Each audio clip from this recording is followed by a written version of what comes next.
Have you ever wished you could sit down with the greatest minds in history? Today we're getting close. We have a fantastic guest so legendary, his name alone evokes genius. The wild hair, the mischievous eyes, even a slightly stuck-out tongue. A man whose theories revolutionized our understanding of the universe itself. He grappled with the ethics of atomic power, loved music, and believed in the power of a single idea to change the world. Are you ready to meet our guest? Don't go anywhere because we're going to have a unique interview with the one and only Albert Einstein. We'll talk about a lot of things from his personal life to science, his views on life, and on other important global issues. I promise you a lot of knowledge, wisdom, and learning in this unique, fantastic guest episode from English Plus Podcast with me, your host Danny, and the great Albert Einstein. Let's get started.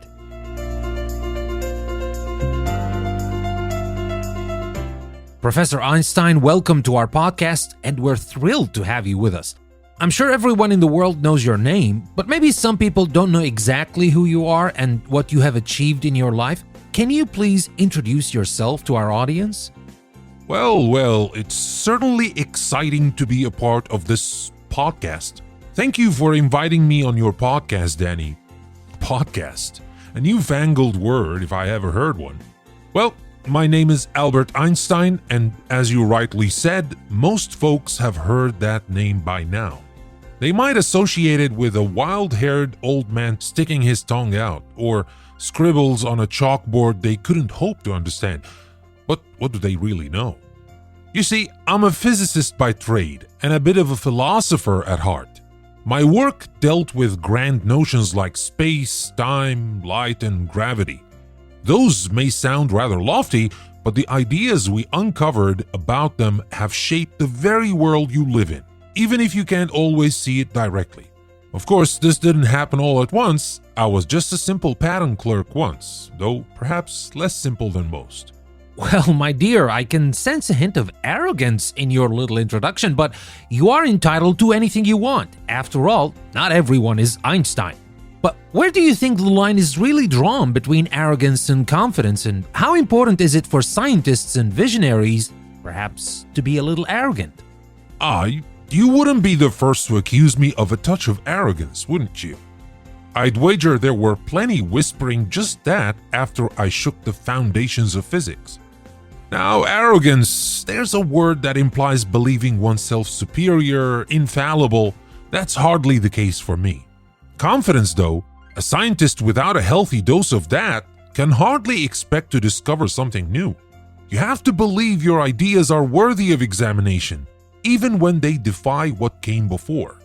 The line between the two gets rather blurry, doesn't it? It's not about boastfulness, it's about an unrelenting faith in the pursuit of knowledge, and a stubborn tenacity when presented with conventional wisdom. Imagine if Galileo or Copernicus let fear of appearing arrogant silence their theories on the heavens. That wouldn't be progress, would it? Now, a true scientist knows they are never infallible. I've made my share of blunders too, after all. That's the beauty of our method. The next great mind stands ready to correct the miscalculations of the last. Well, talking about the great minds that came after, which great minds do you think managed to take your work to the next level? Or maybe you can talk as well about your peers at your own time that deserve this merit. Oh, it's humbling to say the giants upon whose shoulders I stood built so high upon what I had begun. Picking just a few feels unjust somehow. Still, let's try. Firstly, there was Max Planck, a fellow German, a brilliant theorist. His concept of energy existing in tiny packets, quanta, was the very seed that sprouted my theories about light.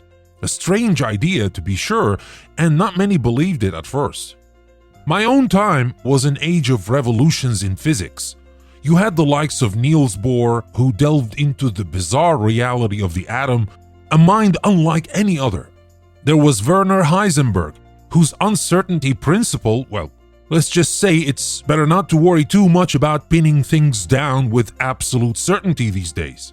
And let's not forget our more recent geniuses, Those like Stephen Hawking, a grand thinker who tied my work on gravity to the mind-bending physics of black holes. His mind was sharper than most. Perhaps you have scientists today who will carry things even further.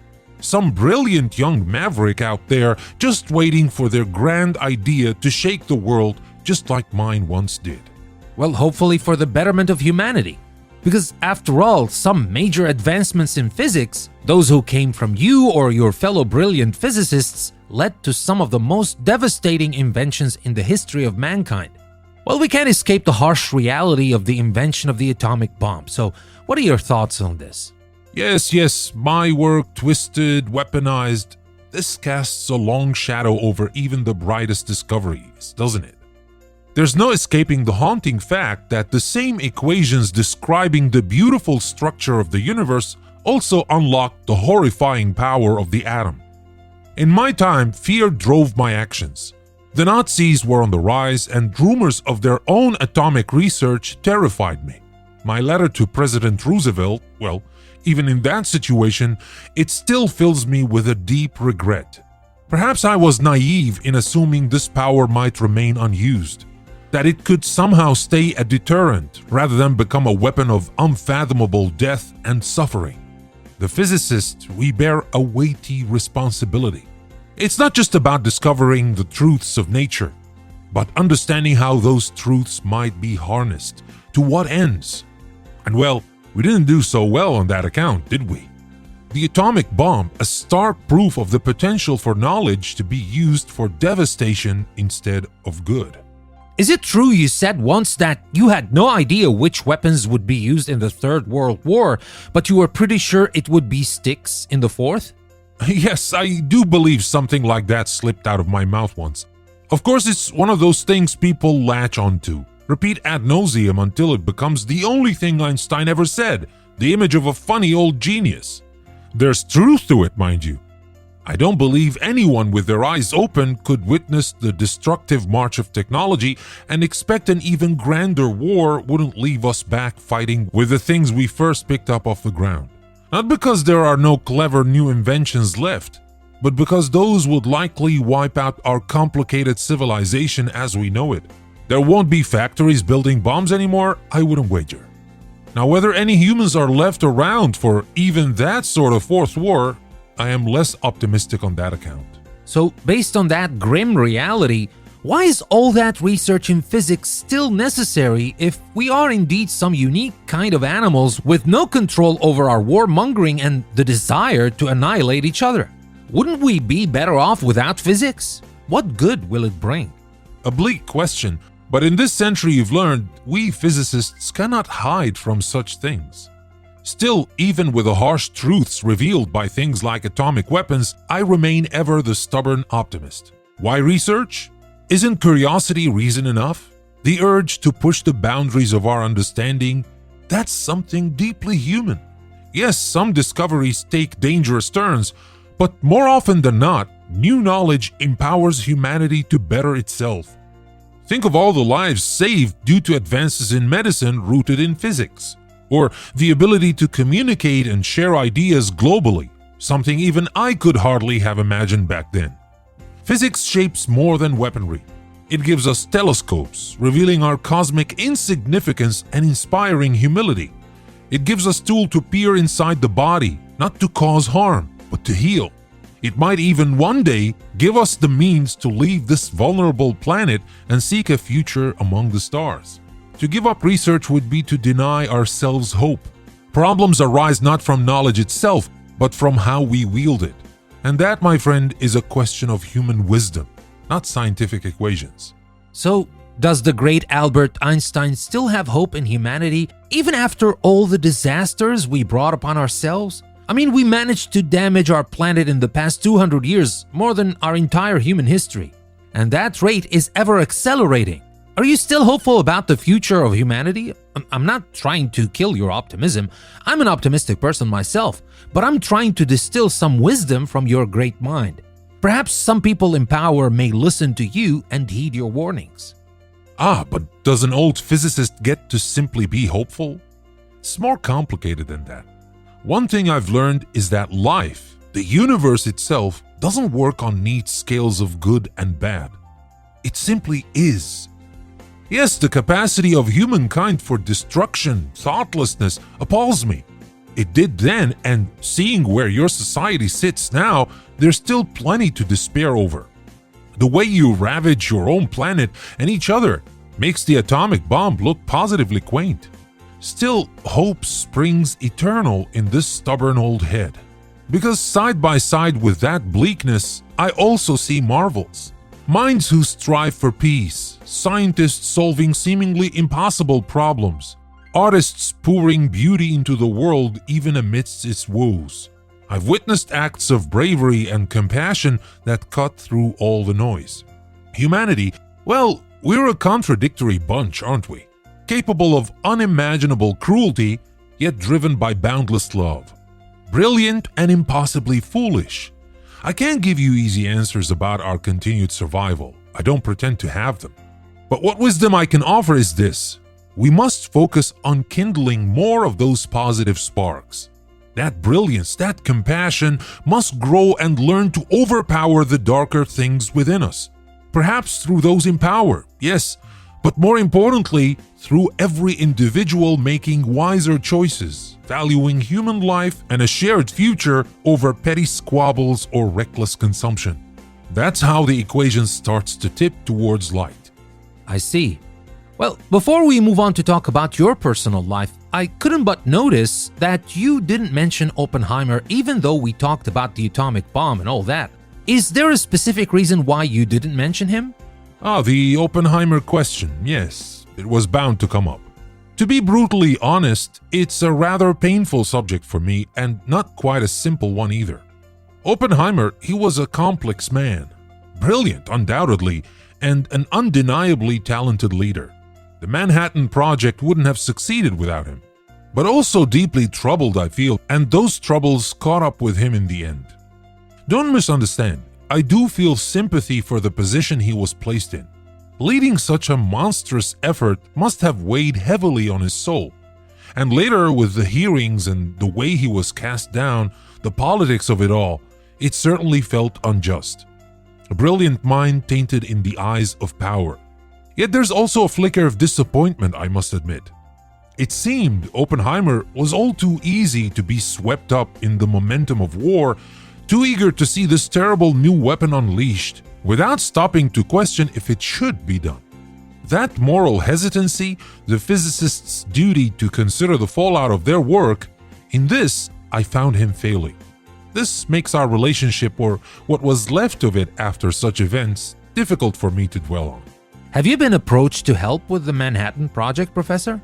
The heart of the matter. Well, as I touched on earlier, this is a rather complicated piece of my history. In the very beginning, you see, it was me who set off the chain reaction. My letter to Roosevelt, driven by fear of what the Nazis might achieve, ultimately set those wheels in motion. And for that, I bear a certain guilt. However, no, I was never directly involved with the Manhattan Project. At the time, the military deemed me a security risk. You see, a German-born Jewish scientist with known pacifist and even somewhat leftist leanings, hardly top pick for handling state secrets in wartime. It's an ironic turn of events, isn't it? One might question how useful these security checks really were if not even Einstein passed muster. Yet incredibly, even then, ideas can't be so easily controlled, can they? My theories, especially my famous E=mc² equation, laid the very groundwork for the science at the core of the project itself.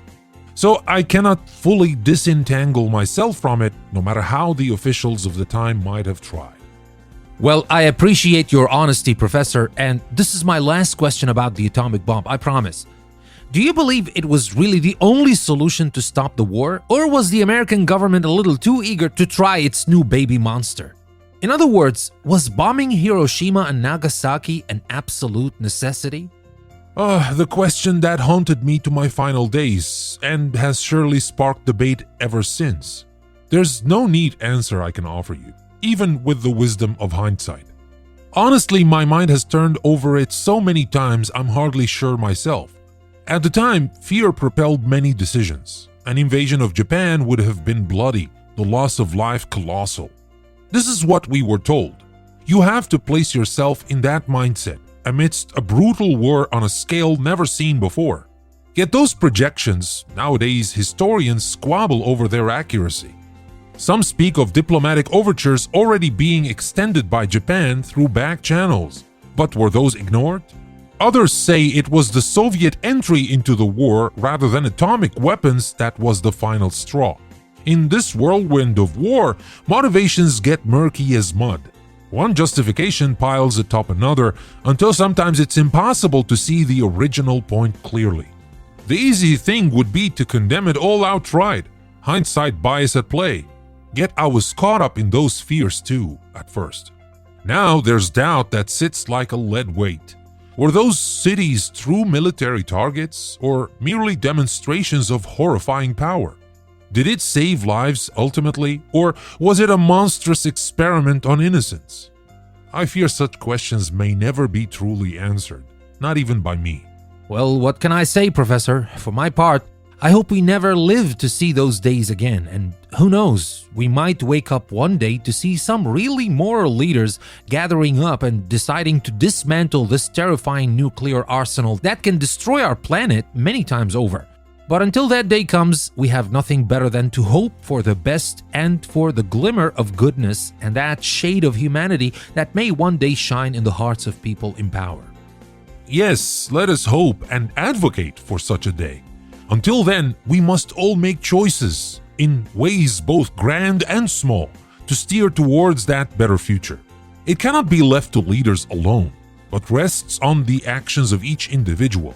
Each bit of knowledge used for good, each moment of kindness offered, adds a flicker of light to the world.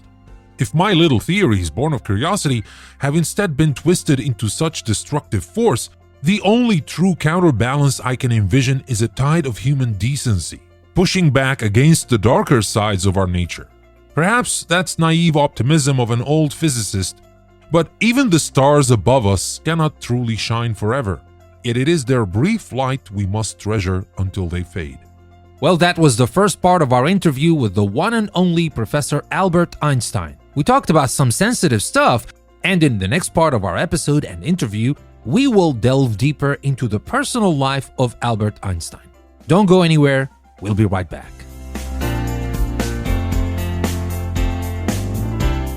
Thank you for listening to Fantastic Guests from English Plus Podcast. If you want to listen to the full interview, you can do that by becoming a premium member on Patreon. You can find the link in the description of the episode, or you can become a premium member on Apple Podcasts and listen to the full interview and a lot of other exclusive content. With that being said, I would like to thank you very much for listening to this episode. I hope I see you on the other side, on the premium side, so that we can continue this conversation together. But in any case, thank you for listening, and I will see you next time.